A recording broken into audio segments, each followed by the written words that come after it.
ध्यान से सुनना मेरी माता, गोपाल का कितना सुंदर भगवान से निवेदन कर रही है। आज गोपांगनाएं रो करके भगवान से मांग रही हैं, ऐसी गोपी बन करके आप भी मांगो ना भगवान से। आज क्या मांगो?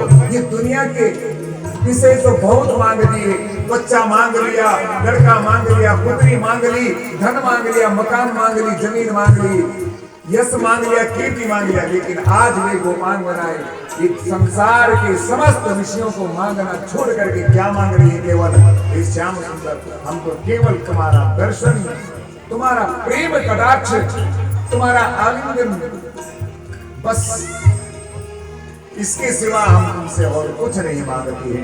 अगर तुमने हमें मारना ही था, इस तरीके से हमें छोड़ करके जाना था, हमारे प्राणों को हमारे तन से निकलवाना था, तो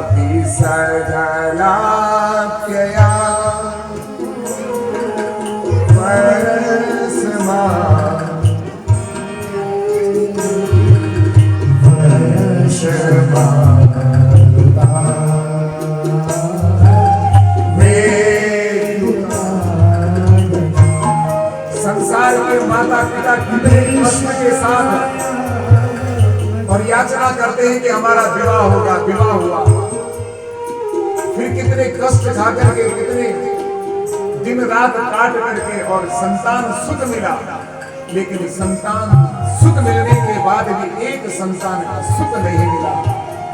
सारी की सारी संतानें से विरह हो गई।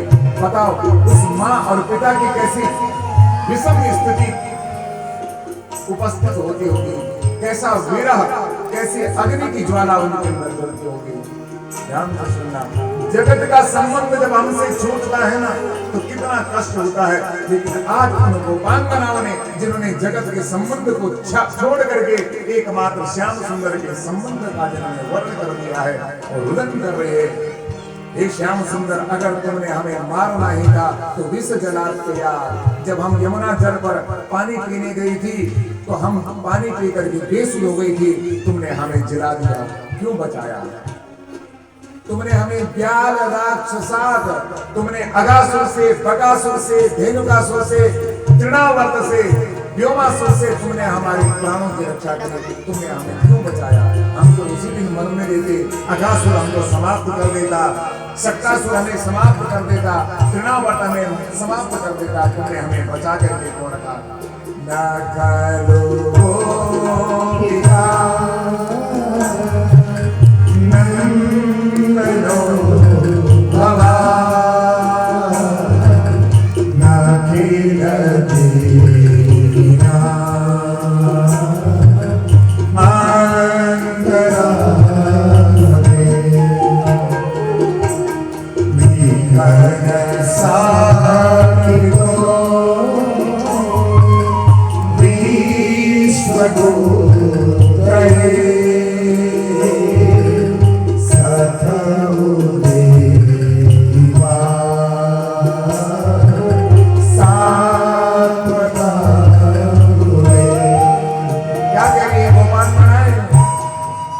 श्याम सुंदर, न खोलो।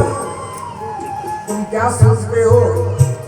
तुम ऐसा मत समझो कि तुम केवल देवकी नंदन हो, तुम यशोदा नंदन हो, तुम नंद नंदन हो। तुम केवल नंद और यशोदा के नंदन नहीं हो, अपितु